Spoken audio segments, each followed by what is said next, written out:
When the COVID pandemic started, the world was totally unprepared. We found it was being transmitted by particles in the air when other people breathed, so we were taught how to make homemade masks to protect ourselves because there were not enough surgical and other masks to protect us from this virus. So starting about in March 2020, I learned how to make a homemade mask sewn together. Then a few weeks later, the Surgeon General came out and gave instructions how to use a bandana to make a protective mask. And that's all we had for many months. Finally, by January, masks were becoming available. One of the more common ones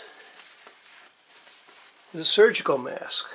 You think, what could be more useful than that? Well, about the same time, the virus had mutated to the alpha variant, which was twice as transmissible as the original wild version of COVID. So this mask would look pretty good, except it doesn't very well seal around the edges. About that time, other protective masks were becoming available.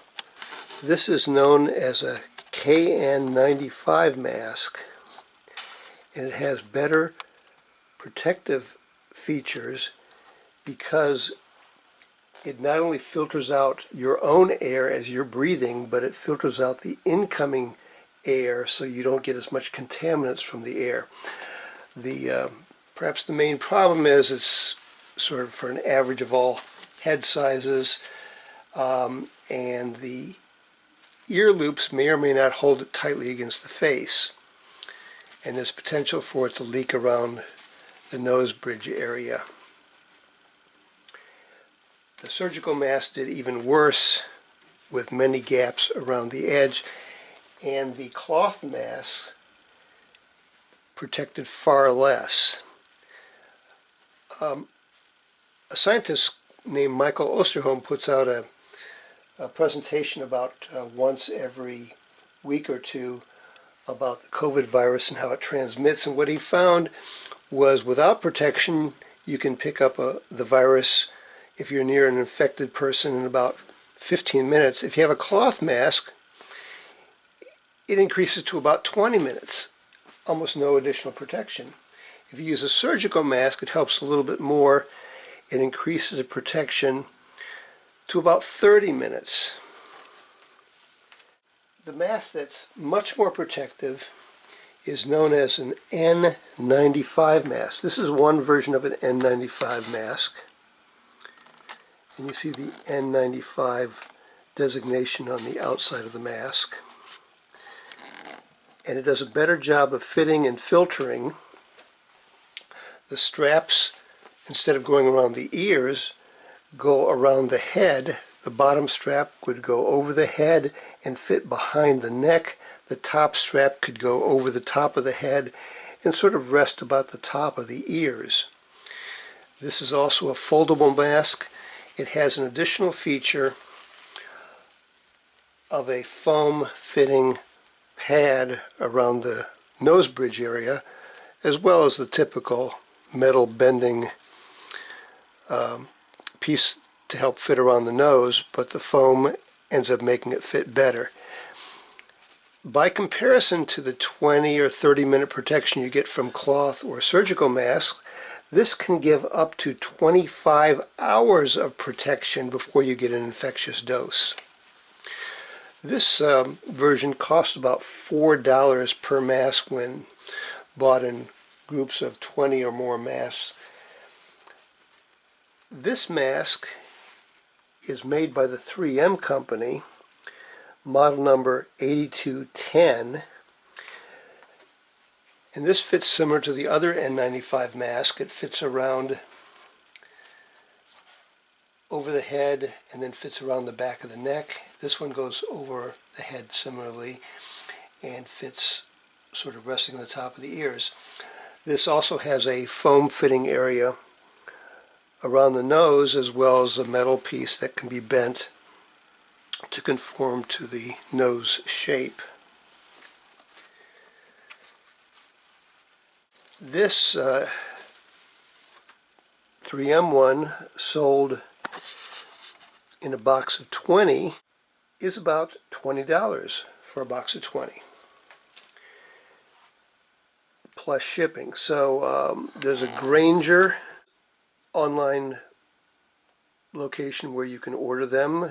$20 for the mask, about $10 for the shipping. Similarly, you can get this model 8210 from Amazon, about $20 for a box of 20. And then if you have Amazon Prime, no shipping cost, then it's only $20. Since it gives such good protection, I've felt good about going back to a regular gym for exercising, since it gives 25 hours of protection. I'm only going to be in the gym for an hour. So this is the mask I've used. Similarly, for flying, this gives excellent protection from any contaminants. You just have to make sure you keep the mask on, don't take drinks during the flight, and when you're in the airport, if you have to eat, get as far away from people as you can. Eat briefly, get the mask back on, because you're stuck inside of a terminal. A couple months ago, my wife and I took a trip across the country on a flight, and what we saw was like a museum of minimally effective masks. A lot of people wearing their homemade cloth mask or the surgical mask, and we knew that these masks are only giving 20 to 30 minutes of protection if you're around an infectious person. Compared to us, we were wearing the N95 mask, and other times the KN95. Now the KN95 has a similar material to the N95 mask, but it doesn't always seal around the edges as well. And so this is the standard best protection. You have to get it on, you've got to get it over the top of your head. So if you've got a hat on, you got to take the hat off. If you have earphones on, you got to take those off to get it around the head. So it is a little bit cumbersome to use. The other thing that I found for myself is that when I go to a store, I just slip on my KN95 mask over my ears. The loops go over my ears and it works fine. But if I'm wearing it for a very long time, what I start finding is the loops start digging into the back of my ears. So there's a number of methods to get around that. One, I've seen pictures of nurses wearing these headbands with a button on them, and the loops can then hook on the button of the headband instead of digging into the back of the ears. So they can wear it all day comfortably by having this tension put onto the buttons in the headband. What I came up with was taking an N95 mask and cutting the loops in the middle, and by doing that I was then able to tie on some sections of shoelaces. So this 12-inch long shoelaces tied onto the ends of the KN95 mask, and then I tie it in a bow behind my head, the bottom one on the back of my neck and this one on behind my head, and sort of resting, the strap sort of resting on top of my ears. So I returned to the gym and I started using my N95 mask made by the 3M company for exercise. And what I liked about this mask is all the foldable masks, as I breathe heavily, they would sort of collapse around my face, where this one would keep its shape much better. It would indent a little bit in the middle as I breathed, but it didn't collapse around my face as I was breathing. So I got about a 1 month use of one of these masks every other day for a week, for a total of 4 weeks. And what I had eventually found by the end of the month is the straps were or weakening and breaking. Stretching it over my head each day, stretching out the elastics a little bit more to make them longer.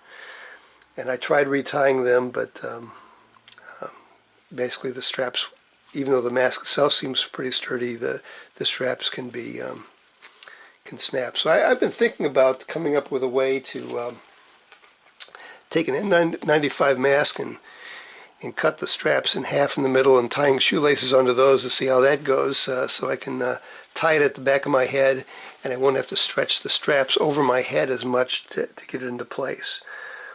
But this is a good way to get protection. Now, since the Alpha variant came out in around January, then the Delta variant came out, which is even more transmissible, and now there's a Delta Plus coming out, which is an even more transmissible version of COVID-19.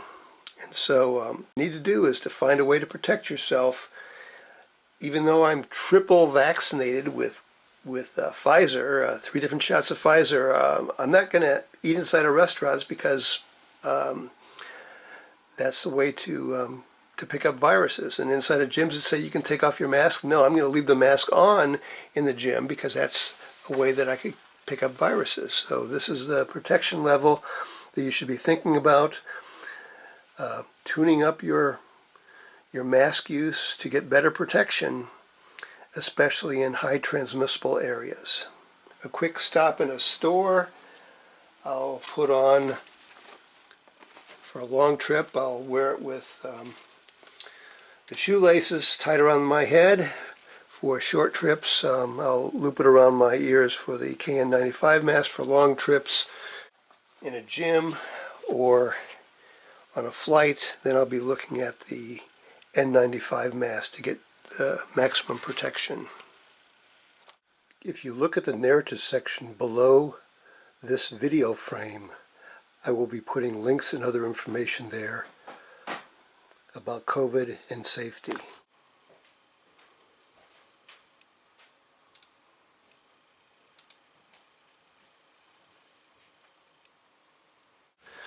Now what I found is these straps can actually be stretched out a little bit to make the